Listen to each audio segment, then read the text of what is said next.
Come, Tattoo. Now say, the plane, the plane. The plane, the plane. That's the open. Brunch. Hit it, boys.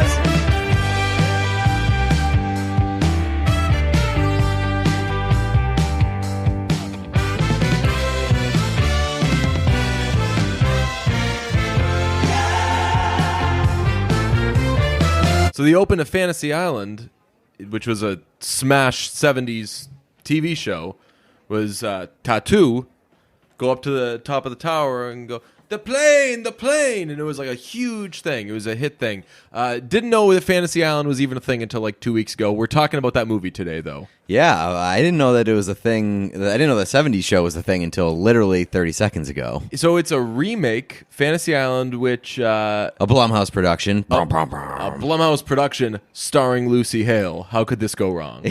Right. Anybody who knows us, too, knows that this podcast... absolutely loves. It's basically the Christmas of this podcast when like Hollywood resets after the Oscars.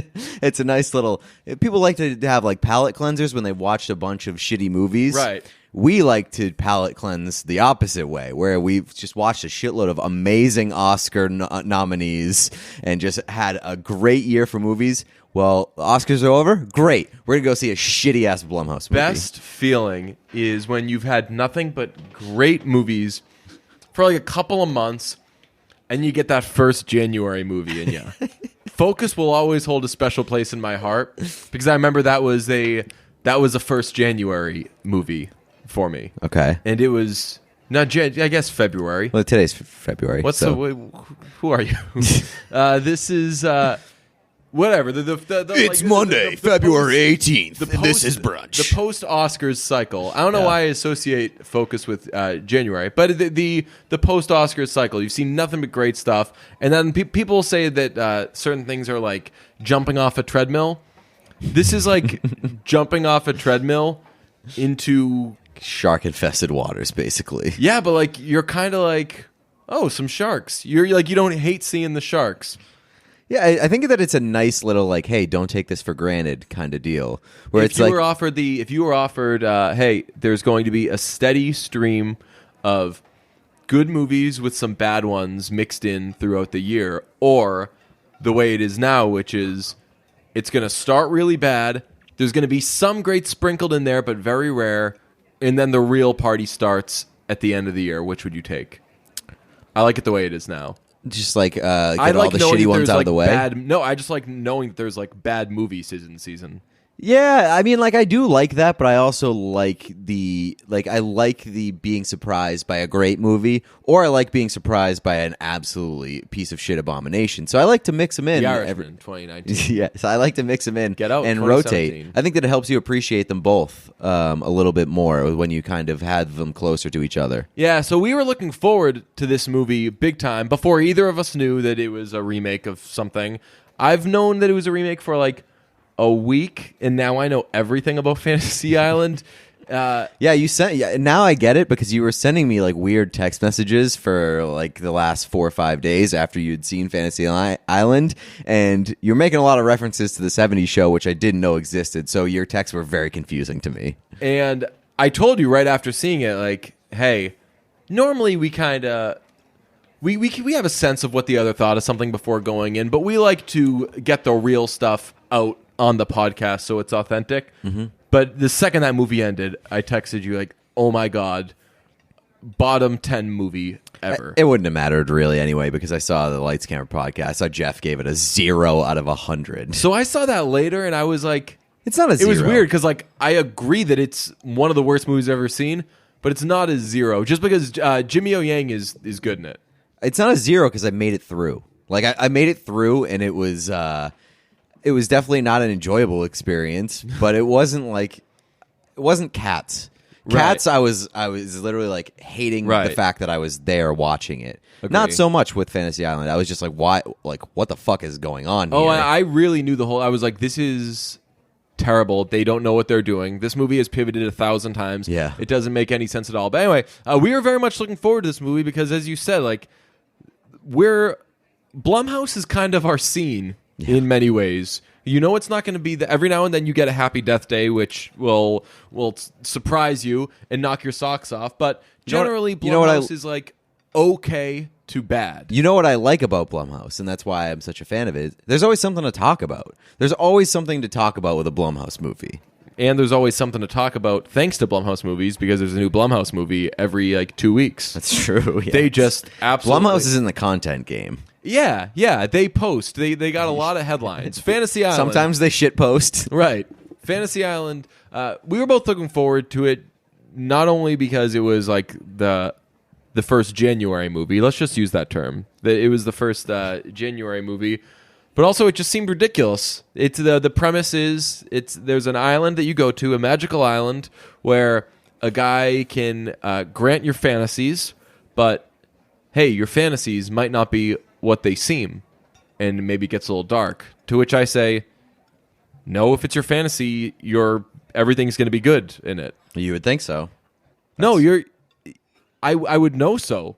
In my fantasy, I would say, hey, Dave, what's your fantasy? I don't know, this, and no bad times. And I would just end it with no bad times for anybody. Well, the big premise... Everyone's happy. The big premise of this movie is the guy's like, hey, you can have your fantasy, but your fantasies don't always play out the way that you want them to. To which I say, why? It's my fantasy. Right, exactly. It's like, well, then it's not really my fantasy. Right, then who should we go to about this? They should call it Dream Island. Right. Because you can have dreams that don't always play out the way that you want you have them a little to. Misstep. But fantasies, you're supposed to be in full control. Yeah, he's like, this may be what you want, but it may not be exactly how you envision it.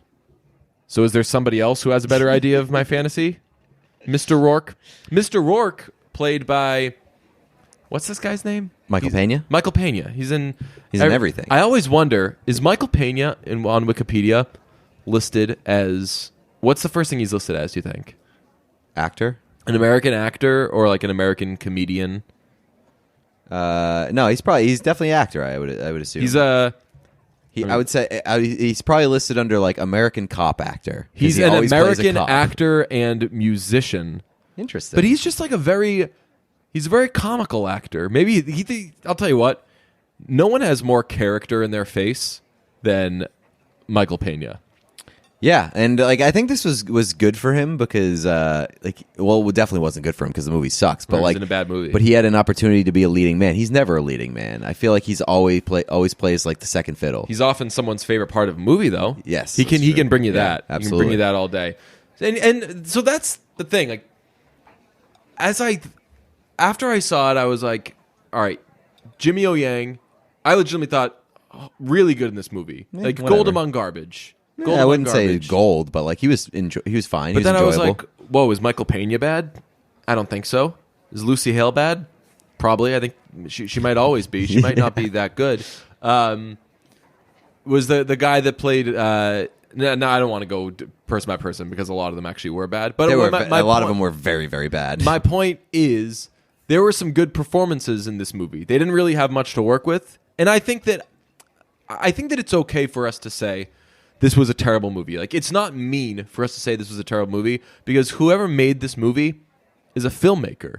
These are smart people who know way more about movies than we do. Mm-hmm. So if we've arrived at the conclusion this is a terrible movie, they've known forever that it's a bad movie. So I think that if you got them on Truth Serum, they'd be like, hey, we had a lot of fun. We went to, I don't know, Fiji and filmed this movie. There were some great people there. We had a lot of good times. Or who knows? Maybe there was infighting, and that bred a bad work environment. Maybe there was a solid script, and they all just hated each other. They were in such a bad mood, they improvised a terrible movie. Who knows? Anything could have happened. Well, I think with our friendship with Randy, I've sort of been able to learn that hey, sometimes actors don't like the stuff that they work on. And I don't want to throw... I was going to say, I don't know that he's ever been I was in a bad thing, but I don't know. People, I think actors go into things and they're like, "Hey, I hope this is good." Right, and I do think that an actor being in something isn't their endorsement of that thing. Yes, right. Good way of putting it. So Jimmy O Yang, if we asked him, he might be like, "Hey, that movie wasn't my favorite, but it was a job, and I think that I crushed it." Right, but I also think do you think that they all liked each other? Now let's I mean, let's do a little gossip. Let's gossip about the onset. I mean, relationships. if there is a big group of people working together, there's a good chance that a couple of them don't like each other. There's also That's a just good the way the chance world that, like, works. Friends are made. And Yeah, absolutely. It's a good. Again, they're probably shooting. Where do you think? Where are they shooting? Hawaii, Fiji. Fiji, I don't know. Sure, why not? Fiji, final Fantasy answer? Island. Let's see. Yeah, I think that like there's Fantasy a chance that maybe they developed a friendship, but I mean, just because they sucked in the movie together doesn't mean that they hated each other, because we've seen in the past that like Dave, the film was shot in Fiji. Oh, Some wow, good for you. reshoots took place in July 2019. whoa, they reshot. So they looked at the first Not cut enough. and they were like, "Wow, this is bad. Let's reshoot it." And then they were satisfied with what they got. No, like we've seen people work together and do really well and work together, and then find out later that they hated each other. So the personal relationship thing might not matter that much. Why do you think Fantasy Island was bad? Text us on the buzz. Was it bad script? This movie had some people that I liked in it too, which was like kind of Michael gutting. Rooker. Michael Rooker, Kim Coates. He was, Yeah, dude, that was the funniest. That was the most ridiculous part. they did the face reveal for Kim Coates, and I laughed out loud. I love Kim Coates, but like Kim Coates doesn't get a face That's reveal. what was so man. funny. Yeah. I laughed. One of my notes is Kim Coates LOL, all caps. Kim Coates also was in all caps. It wasn't that the LOL. The whole thing was Kim Coates LOL. The movie just didn't make any sense. They changed it a million times to they all have different. Oh, you know who else was in this movie? Who? The other drummer from Whiplash. Who is he? He was the guy that wanted to be a cop? soldier Oh. and hang out with his dad and make sure that his dad dies. Yeah, I really didn't understand that story. His fantasy. So this guy lost his dad because his dad was at war and his dad died a hero. And his fantasy is that he gets to be he gets to go to war, which I don't know. His fantasy ends up being played out. A group of soldiers find him, take him prisoner, and one of the soldiers is his dad. He realizes he's met the soldiers right before his dad is about to die. He tells his dad, "Yo, you're going to die." So his dad's like, "I don't know what's going on. I gotta get out of here. But thank you. Yeah. That's fantastic. Now I suppose we'll all leave and not die." And he was like, "No, you're a hero. I can't let you do that. I need you to be a hero." So like his fantasy is like making sure his dad, who he tragically didn't get to have, still died. He's like obsessed with like being a hero and having his dad be a hero, but like the big twist is that he had a chance He was to be a cop, hero. and the only time he was asked to be a cop, he didn't do it. Right. So I didn't understand that at all. They were like, "Hey, there's." It was. I'm not even going to get into the details. No, I'm let's like, not do We're not that. going to spoil it because this movie was just so stupid and so terrible. But Sometimes we like to walk people through the listeners through the movie just because like it's so funny and interesting. There, like the story is so convoluted and just makes no sense that it's not even worth walking you through it. Do you think that if either of us explained the movie to each other, the other one would be able to follow, even having seen the movie? I saw the movie like 10 minutes ago, and I would not. If I understand explained it to you right now, would you understand a second of it? No. I would not understand a word of it if you were saying it to me. There's no chance the listeners would understand, Right. which also begs another question. Hey, listeners, when we're explaining anything, do you understand it, or do you just enjoy the fun of hearing two voices go back and forth? You Because just it's like a very warm possible- body. Yeah, honestly, it could very much be the latter, and we're not offended. Speaking of Fantasy Islands, you ever been to Martha's Vineyard, Pete? I sure have. You have? I have been to Martha's Vineyard. I didn't know that was like a thing. I used to go to Martha's Vineyard all the time. My sisters and stuff would go to Martha's Vineyard. With But their friends. Ellen revealed that she's never been to Martha's Vineyard, and like I feel like that would be a big thing because she's a huge Cape person. I feel like if you're a Cape person in Martha's Vineyard, it's kind of like hand in hand. I liked Ellen for such a long time. I know. Do you know that I'm not a Cape person? Yeah. Same. Okay, good. And she tries to like suck Oh me yeah, into you're also Team yeah, Maine. Yeah. God, I'll go. Give me 10 places in Maine at random. Pick a random town. Just spin the wheel of Maine. Throw a dart at the map of Maine. That's a risky. Yes. That's a risky proposition. Right, and I'll just take any of those places over the Cape. I'm just not a Cape person, but I am a Martha's Vineyard person, even though I've never been to Martha's Vineyard. What I'm saying is, I'd like to go to Martha's Vineyard one day. yeah, I was getting my hair cut the other day. You buzzed me a text saying, hey, there's just a festival announcement, and Father John Misty's going to be there. I was very excited because Father John Misty doesn't have any dates going on. Took a look at it. It's a thing called Beach Road Weekend, Martha's Vineyard in July, and decided, hell yeah, we're going. We're partnering with them. Just started firing off a bunch of sponsored tweets. Hashtag ads, unbeknownst to Beach Road Weekend. But we started texting about it, got Jeff involved. We were like, yo, let's just keep tweeting until this let's just keep doing all the work, showing them our worth, and then they'll be like, hey, this is a sponsorship. You guys are now part of the festival, or you're going, or something like that. And haven't heard from them, but they followed us both. Yes. We have They their acknowledged attention. us as people. We have their attention. That's even worse, though.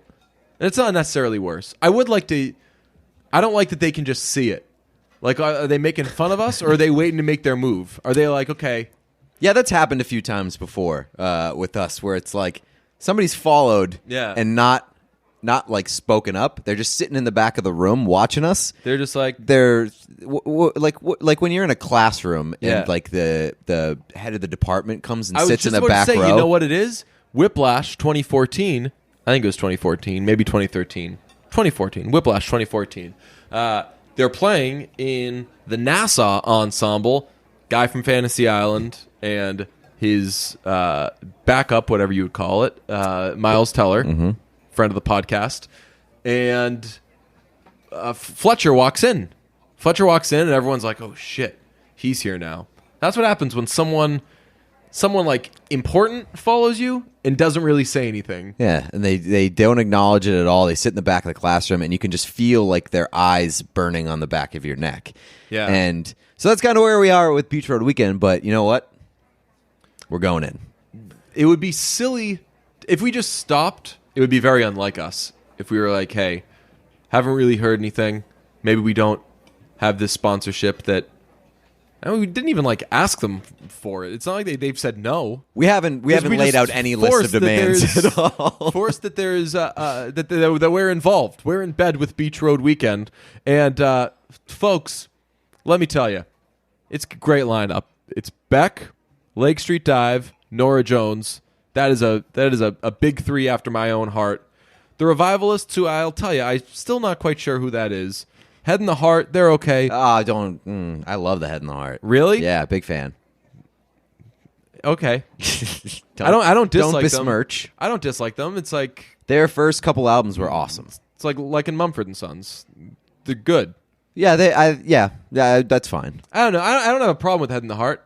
I mean, they're at a festival that I'm involved with, so they appeal to like a very specific like taste, and my taste is starts with a basic. S. Very bass heavy music.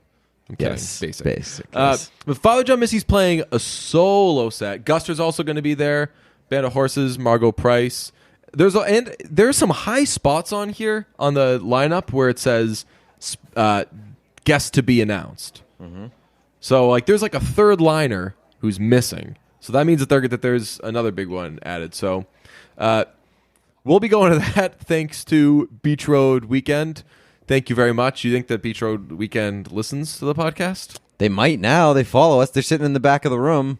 They could be listening. So I haven't totally figured out what the play is. So far, just doing lots of tweets. But I do know we're gonna have to rely on the listeners. I think we're gonna have to one beat it into Beach Road Weekend's head that like, hey, we're here and we're oh yeah, this is Joybird Part 2. Yes, and also we would appreciate any help that we can get from the listeners. Yeah, and some of you jumped on it right away. Well, we found out about the festival from the listeners because somebody tagged me and you in the announcement of Father John Misty. And that's when you texted me? Yes. Gotcha. But even with the sponsored tweets that weren't sponsored, I put out like wow, you want a good festival lineup? Try at Beach Road Weekend. Looks great. # ad. And then as I was texting you and Jeff being like, hey guys, you know what to do. A couple of people responded and they were like, wow, I hadn't seen this, but now I have. Guess I'll be going at Beach Road Weekend. That's the type of shit I want. Let's put people under the impression that we are filling the place. Well, and actually, in all seriousness, if we end up getting any sort of sponsorship thing out of this or or partnership, tickets go on sale Friday at 10 a.m. So get those. Say, got my tickets to Beach Road Weekend. Thanks to brunch. My ultimate goal here is to just hijack the entire festival and make it like the brunch music festival. It's close enough. Yeah, that's what I'm saying. Like honestly, they did all the hard work for us. Now we basically just have to take it and make it ours. Toss like Vampire Weekend on there, and I don't know. Like if we just get all the brunch people to come to Beach Road Weekend, and like maybe we set up like a makeshift bootleg tent outside of the festival. Yeah. And we have our first live show. There it is. So this is I've been doing some research. It seems as though Beach Road Weekend has done a Boston Calling thing where in its infancy, it was a festival, but not the biggest festival, not like a real huge festival. And this seems to be the year that they're like, we are going all the heck in. But even I'm looking at last year's lineup, and it seemed like it was a smaller show. But Grace Potter, John Fogerty, Phil Lesh, Dispatch was there. That seems like something that Ween could have played. So this is essentially a brunch festival, Beach Road Festival. You don't have any Beach Road podcasts. Don't besmirch. They need to know what time of week it is. Beach Road Weekend festival lineup looking great. A little light on the old podcasts. That's true. You know, you look at Boston. If you're trying to follow the footsteps of Boston Collins, right. they got comedians. Mm-hmm. Comedians are expensive. You know, it's not expensive. A podcast. Two people trying to be comedians with each other. Yeah. I've thought about that. Have I ever told? There's a very specific stand-up idea that I've wanted to do with you that we haven't done yet. You've certainly told me about it. But it's such a good idea. You just got. I think that it's like nerves. I think it's a good idea. Yeah, but I have stage fright of just trying to be a stand-up comedian. Dude, this idea, it's such a good idea. Maybe how about this? If we get the Beach Road Weekend sponsorship, if we get the coveted Beach Road Weekend Festival time slot, we go and we execute that stand-up idea. That wouldn't work though. I don't think it would. Unless all right, I'll just say what the idea is. Wait, should I? No, don't say the idea. But like, I think like an after party sort of situation, it could work. Right, but there needs to be. It's a real sneak attack move. That's so true. We need. It's something that would have to happen at an open mic, essentially. You need like unsuspecting victims, I guess. But otherwise, I mean, I think when people do podcast tapings and such, and they sit down at a table and they do a podcast as though they were doing a podcast. I always thought that if we did a live show, it would be cool to do it aesthetically as though it were stand-up comedy. So we're just both standing up there with mics pacing around as we do our podcast. With like a stool and a bottle of water. Yeah. Okay. Yeah. I don't hate that. That would be who are I can't think of their name. The brothers. The twins? Yeah, that have the act. Yeah, I don't know. Something what's their last name? I know exactly who you're talking about, but I don't know. Not the Sklar brothers. Is that those the guys with the glasses? Yeah. Okay. No, not them. But I was thinking of them. Is that that's who you're thinking of? Yeah. No. Man, I did brother that's comedians exactly who I and was it said thinking about. Sklars. No, they were in Crashing. The Lucas brothers. Oh, yeah. Very dry. They really? Yeah. They're in Star Wars? They made Star Wars. Oh, you're making a joke about Star Trek. Very good. Star Wars. Lucasfilm. Very good. Anyway, so we're very excited for Beach Road Weekend #ad. We do have to get to an actual ad read. This episode is brought to you by us because we don't have an ad read this week, and we're going to choose to use this time to tell you about Beach Road Weekend Festival. It's at Martha's Vineyard. 3-day passes go on sale Friday. It's a lineup including Beck, Lake Street Dive, Nora Jones. Hey, folks, stop your crying because Lake Street Dive is going to be in Martha's Vineyard. It's going to be the best show of your dear life because Beck is going to be shoving happy pills right down your throat to the tunes of Nora Jones. Those are songs by all those bands. I got the reference. Tickets on sale Friday, That's 10 today. a.m. 10 Or maybe a.m. tomorrow. I Get don't know. those passes. There's also hotels. You can, if you have a house in Martha's Vineyard, you can stay there, but they also offer... There's a beach and roads. So here's the thing. We also have to... We're not going to drop this unless there's like an actual cease and desist and they're like, hey, now we're not Please going to let stop. you come even if you buy tickets. But unless short of that, really want to keep hammering the free Beach Road Weekend Festival. I want to learn a little more about Martha's Vineyard. Like, can we get some tourism guide? famous Martha's Vineyard residents? Hell yeah. There's got to be. I mean, should we Larry go? David? Is he on? Oh, is he on Martha's Vineyard? I thought he was a Nantucket guy. Martha's Vineyard, I'm pretty sure that you haven't read Hitchhiking with Larry David? I sure have. That's Martha's Vineyard. Is it really? Yeah. Interesting. We could get the author of Hitchhiking with Larry David, I bet. That would be great. Get him on, just tell us a little about Martha's Vineyard. You know who else? Who? Ted Danson, because he's very much in Hitchhiking with Larry David. I can't remember. Is he? He constantly runs into Ted Danson.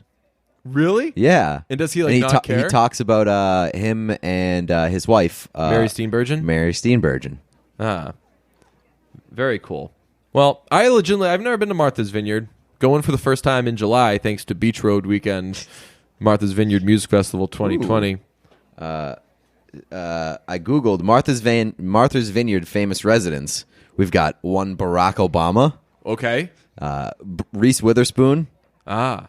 Bill Clinton, Wow. David Letterman. These are some heavy hitters. I'm personally excited about this one. Jake Gyllenhaal. Yo, all right. Updated request to Beach Ooh, Road. I think this list might be a little out of date. Diana, Princess of Wales, is on this list. Yikes. At any rate, sounds like we could really be hobnobbing with some high-class celebrities at Martha's Vineyard. So, updated request, Beach Road Weekend 2020, #ad. Some passes and like some extras to invite. Like, imagine if we go there for the weekend and hang out with David Letterman and we're like, hey, David, we'd love to go to a concert with you, and before you start, it's on us.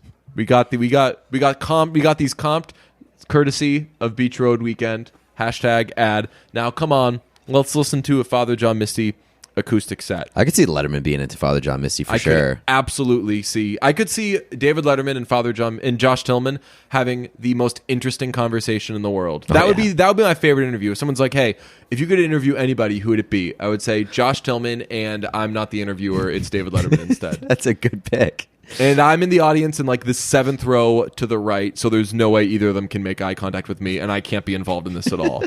All I can do is just sit back and watch those two fascinating people be fascinating with each other. And it would look like a younger version of David Letterman being interviewed by now David Letterman. Yes, that's because true. they both have the beards and the Yeah. sunglasses now. So I've already started to do. I sent you a prototype. Been making some mock-ups of some shit posting we can do on the old social media to show how in tight we are with Beach Road Weekend #ad. Maybe like a video we could do like 20 times Father John Misty said "ad" in a song, and it's just any word that has AD in it Okay. and pop up every time he says it. Okay. Beach Road Weekend, if you're listening to this, that is going to sell tickets. Hell yeah. You know what video actually will sell tickets to this? What? So people were pissed on the old FJM sub Reddit that they were like, Josh Tillman or Father John Misty is playing this show. Why is he below? Oh, they're mad that he's playing Beach Road Weekend? No, they're saying Okay.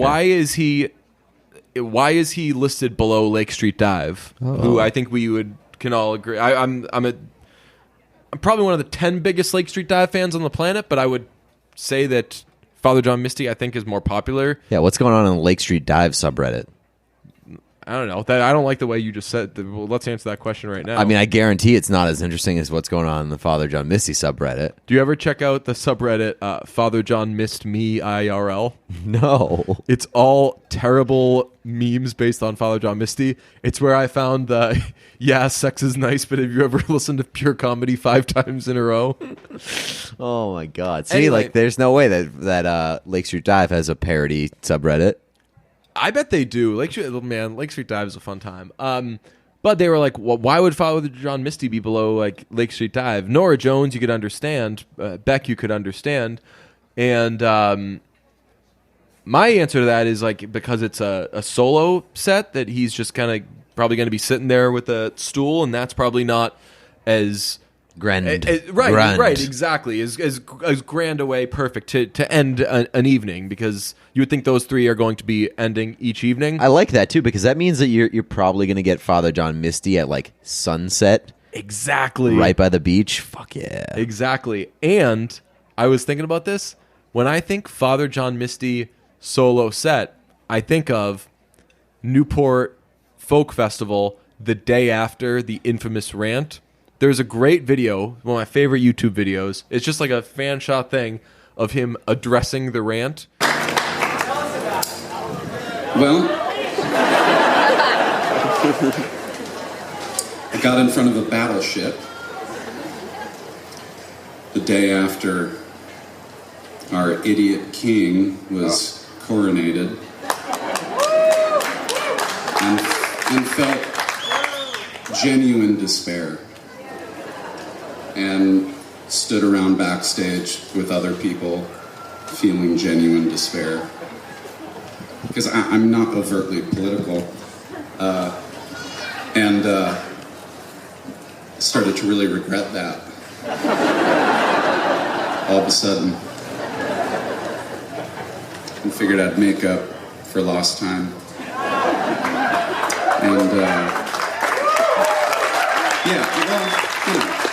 I don't want to applaud for being political. I mean, there's also a case to be made that engaging is in some way a tacit endorsement of this system that marginalizes people and perpetuates a permanent underclass and symbolically annihilates people who don't fit into a narrative, and that also makes me quite ill. But I will wrap this up quickly before the word rant starts appearing in headlines. We know it all now. Beloved folk singer Chris Isaak delivers lethargic rant to...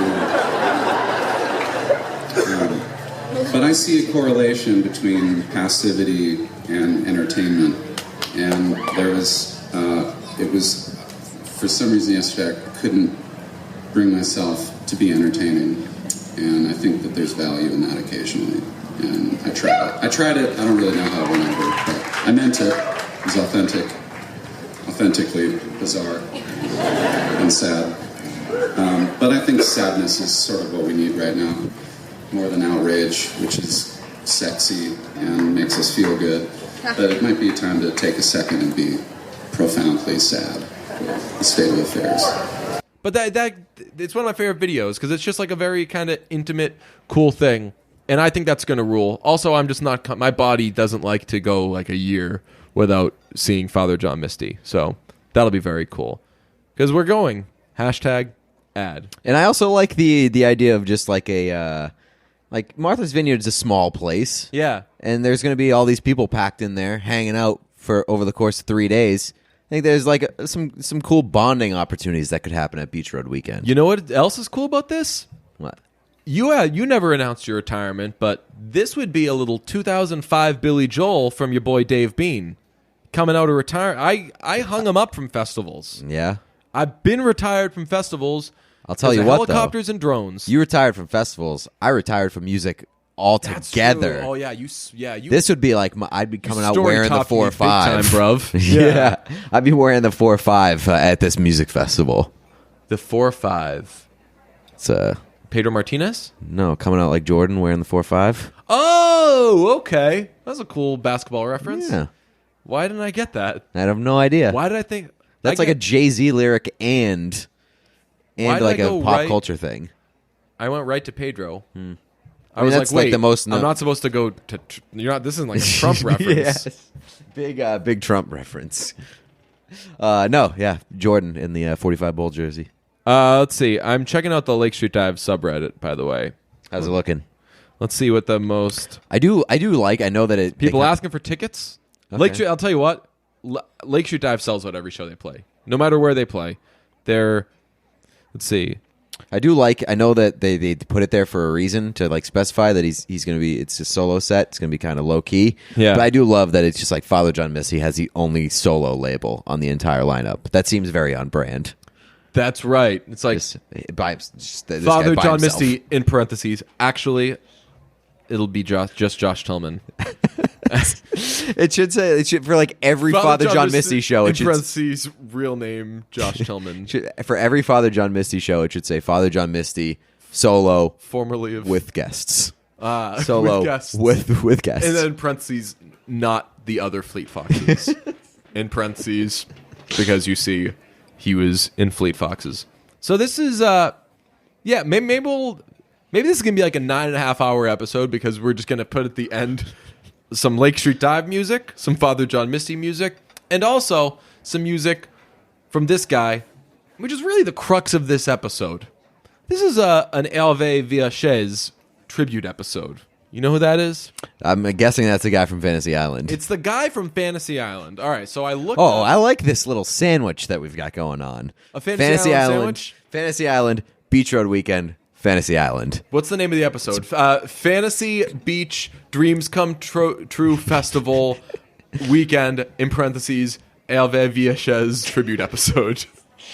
Or in parentheses, beach season. Beach season season tribute to Herve Villachaize Fantasy Father John Misty Beck Spectacular, in parentheses, Special guest to be announced. R.I.P. Herve Villachaize, because he's dead. How long did it take you to learn that name? Let me think. You definitely had to do some research. So that's the thing. I guess you'll get the answer in this long, rambly thing. So I went back and I looked up what Fantasy Island was, and I knew that Tattoo was the sidekick. The only thing I knew about Fantasy Island going in was that there was Mr. Rourke and his assistant / maybe even servant, Tattoo. And somehow I just started like going through articles or reading about old Fantasy Island stuff, and it was like Fantasy Island, which starred Ricardo Montalban and the troubled Herve Villachaize. Oh, he's troubled? And I saw Troubled, and I was like, well, That's intriguing. let's see if this is a hyperlink. Herve Villachaize, click. And I'm like a biographer of this guy now. I've become so fascinated by him. He played Tattoo, and He just appears had to be a little person. he had the craziest life in the world. So he was born in France in the 1940s, and I'm not reading off anything. He was born in France in the 1940s, and he had something called, forgive if I'm saying this incorrectly, disproportionate dwarfism, meaning he was vertically challenged little person, whatever is the correct term, but disproportionately. So his body was small, but his head, hands, etc., were the size would grow at the rate of an adult. Yeah, a healthy, full-grown adult, whatever. So his dad was a surgeon and was like working tired. His dad was like, "Yo, we can fix this." His mom hated his dad for that, hated him for having this condition, and so he had a really, really rough childhood. but he was this great painter. So he did all these great paintings and everything, and then he just decided, I want to be an actor.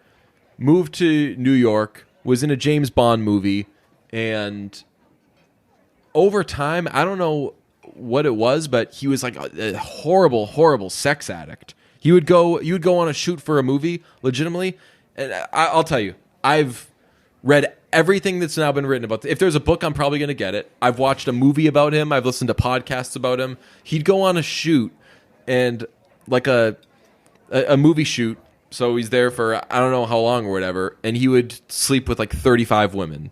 Jesus. Sleeping with actresses, people on set, going to sex clubs, prostitutes, just like horrible, horrible sex addict. And then I think that like drugs were a thing. So then he was doing nothing for a little while, just kind of toiling.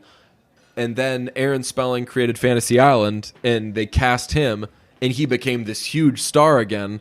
And he was, from what everyone says, an absolute disaster. Really? He was like bringing guns to the set. He was like making advances towards like every woman. Like really at the crux of it, I mean, I don't know a lot about sex addicts or sex addiction or anything, but this guy is unlike anything I'd ever heard.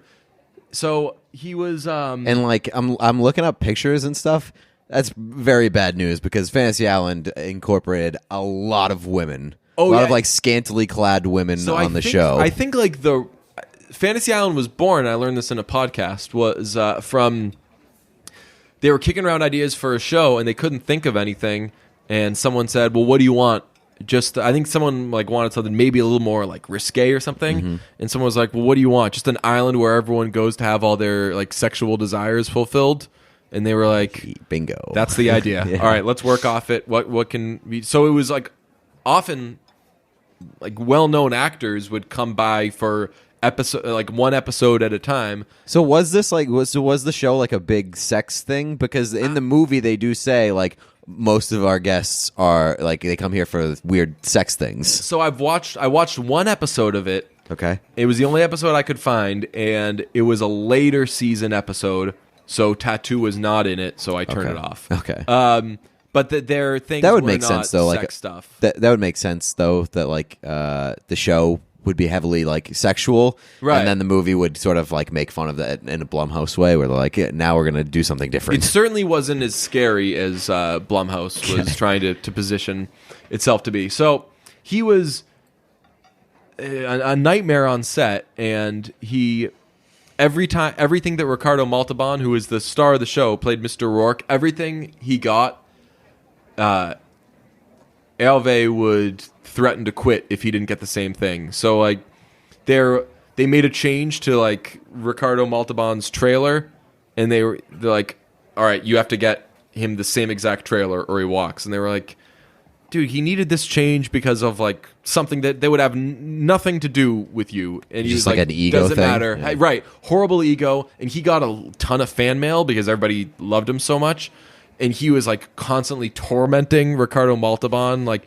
bringing like women by him, like women on his arms, like, oh hey Ricardo, here's your fan mail, and like throw him a couple of things. And So be he like, was just like wildly insecure because like his parents didn't love him or something, or like he his just mom. had a lot. It Seems like he had deep-rooted issues. Right. It seems like this incredibly tortured soul. But, and maybe it's too late for me to, maybe I've buried part of the lead here, but he also seemed like this very, very compassionate person. He was very invested in like children who had bad childhoods. So he would go around with cops, and if they got a call on like a domestic violence thing, he would go, and as the cops would deal with the parents, he would like sing songs with the kids and stuff, and like which I think is kind of weird. Like a kid goes through like a traumatic thing, and they're like, then the cops come arrest your like, parents, and they're "Here's like, this it's the famous guy from actor." TV. And you're like, oh, That's not now? Not the time. yeah. But I mean, his heart seemed in the right place in a lot of areas, and then was just a nightmare in other ones. So there was a movie Oh, and so at the end of his life, I fucked this up, man. He there was a reporter from like a British paper was sent to the States to do a bunch of stories. They were like, all right, you're going to do this story, you're going to do this story, you're going to do this story. And also, like, it's been 10 years since Fantasy Island's been off the air or whatever. Do like a Where Are They Now thing with Herve Villachaize. So he had all these interviews to do, and Herve was by far the least important. Mm-hmm. So he goes to that. He has dinner with him, and he's just popping pills, drinking, smoking, doing all this stuff. He's got a knife out. And, a big thing with this guy, he always carried a knife around with him and would, like, pull it on people.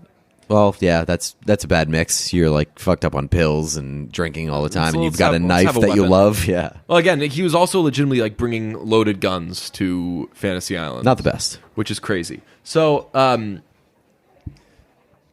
he ends up having this like crazy night with this actor, and they end up Villachaize told him like, hey, like I'm giving you a big story here or something, and he kept saying like this is going to be a big story, like you're getting the big Herve Villachaize story. And the reporter is like, dude, respectfully, A, like you're being a dick, and B, like this is not a big story. No one really cares about this. So they ended up spending 3 nights together of just him pouring his heart out to this reporter, telling him all his version of so many stories, so many ways in which he was cast in a bad light, like things he'd done wrong, things he was still mad about, et cetera, et cetera.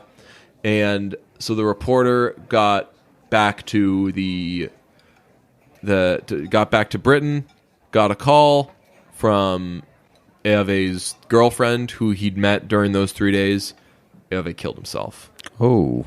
So he knew, he was like, I'm getting interviewed for this little thing, but I'm going to like give this guy everything, and I'm going to when I'm suddenly gone, people are going to there's going to be interest, yeah. Yeah, and it's really, it's super morbid. And that's super very, very morbid. It's super weird, but that just that's like suicide has always been like very intriguing to me, just based on like the mentality. For lack of a better term, I agree. Yeah, like the mentality that like one must go through, and especially like when you know that you are going to kill yourself. That is such a strange thing to like envision. So that is so morbid and so like sort of like gut wrenching that he went through this entire weekend with this guy and was like, "You're gonna get a story," and blah blah blah, and the guy's like, "No, I'm not," and deep down like, "Yeah, you fucking are, because I'm going to kill myself." Yeah, he's like, "You're giving me." I'm learning a lot about you, but if we just randomly drop this story, and that also begs the question of, why is all this? This is only interesting to people because this guy died now. You know, I mean that shit happens all the time. I mean that's how news and everything works. When people are like, "Hey, how come when you turn on the news, there's never anything positive?" It's because that's not how it works, unfortunately. No. Yeah. I mean, it's fucked up as it is. I mean, like people and like positive is unspectacular. Yeah, people don't rush to Wikipedia to look up like the positive thing that they just heard on the news or whatever. Like it's just like it's fucked up, but like that's just the way the world works. It's very strange. So the guy brought the story to his paper, and his editor was like, cut it down, make it like 400 words or something. What? And he was like, are you serious? And she was like, this was going to be a borderline story anyway, and you should be thankful that this guy died now. So now you've at least gotten a story out of it. Make it 400 words. So he quit his job, wrote a book called I think it was called like My Night with Herve. They made it into a movie. I watched that movie. It stars Jamie Dornan, really, as the journalist. So this is a recent movie. Yes. Okay. Jamie Dornan as the journalist, Peter Dinklage as no way. Herve. And aside from the accent being a little distracting, so another thing with Herve is he had like a very distinct voice, super thick French accent. Okay. Very, very thick French accent. Learned English from watching TV. And also, I think this might have been because of his condition, extremely, like, kind of gravelly voice. Okay. So I won't attempt it.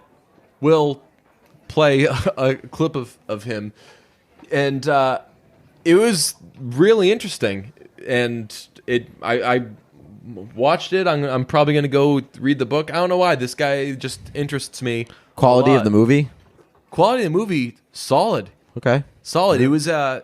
It was released by HBO. It was like just an HBO movie event thing. Yeah. But it's on there, so I recommend everybody to get tickets to Beach Road Weekend and to read up and watch My Night with Herve.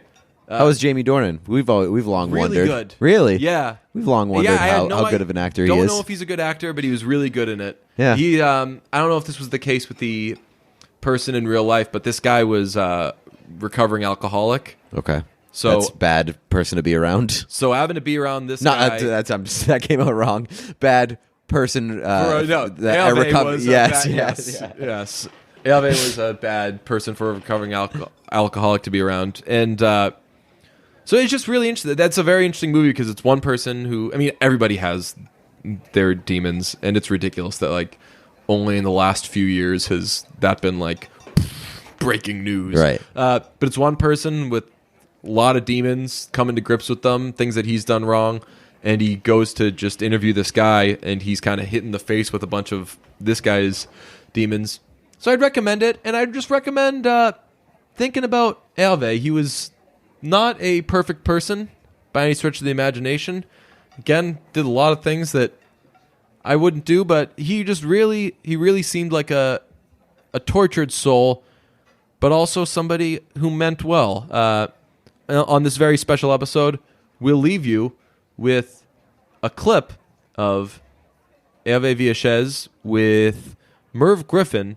There's a little interview followed by him singing a song about just like, why can't we all be nicer to each other? It's beautiful. God bless. Go to Beach Road Weekend. Get your tickets. They're on sale Friday.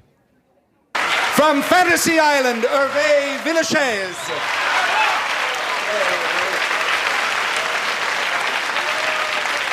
Isn't it terrific to have him here in Las Vegas?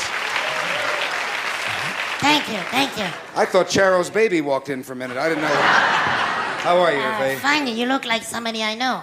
Who's that? My boss. Yes. Will you once, do you know how many comedians come on, the Impressionists, and they do Herve Villachaize? But I don't think you ever say that in the show. Now, here's what they do. Hey, boss, the plane is coming, the plane is coming. That's not right, is it? Well, not exactly. I did this about 5 years ago when we did a pilot. They sent me on top of the tower, and they forgot to tell me that there was 2 black widows waiting for me, ready to bite me. So I went up there and I went, the plane, the plane. Then they told me, come down, you're going to get beat by the black widow. So a couple of years after, we did it again. Yeah. Because my look changed and I got older. Where? Well, I'm not going to tell you where, but... Anyway, we do it about every 3 years. We do the plane again. And It's reuse a it. wonderful show, Herve, and Thank you're you. terrific on it. And he has the loveliest song you have ever heard for you today. He's going to sing it, and then we'll tell you all about Okay, it. that's my first one, so you got to be really nice to me. Herve Villachaize. Thank you.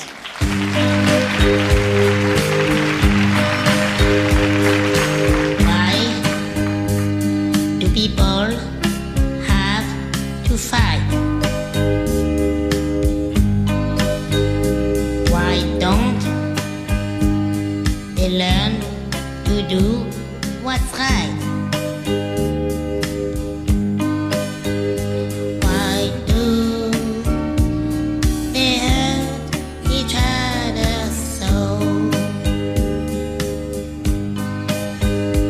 Why don't they know what children know? We know that love is the only way to have a peace.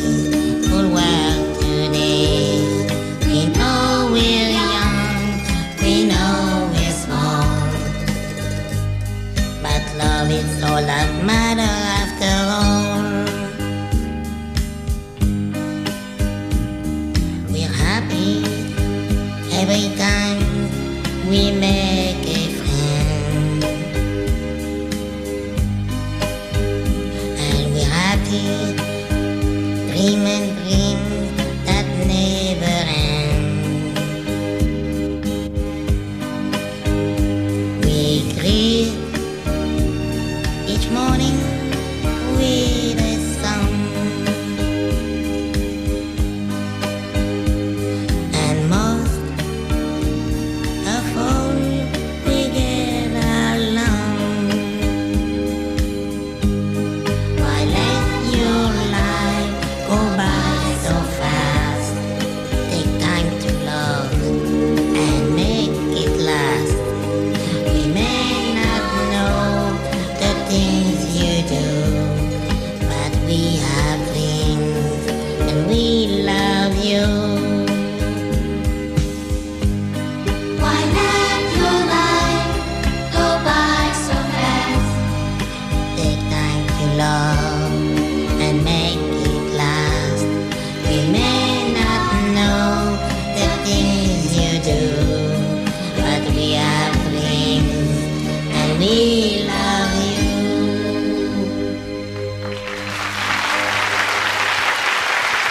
Bravo, Herve.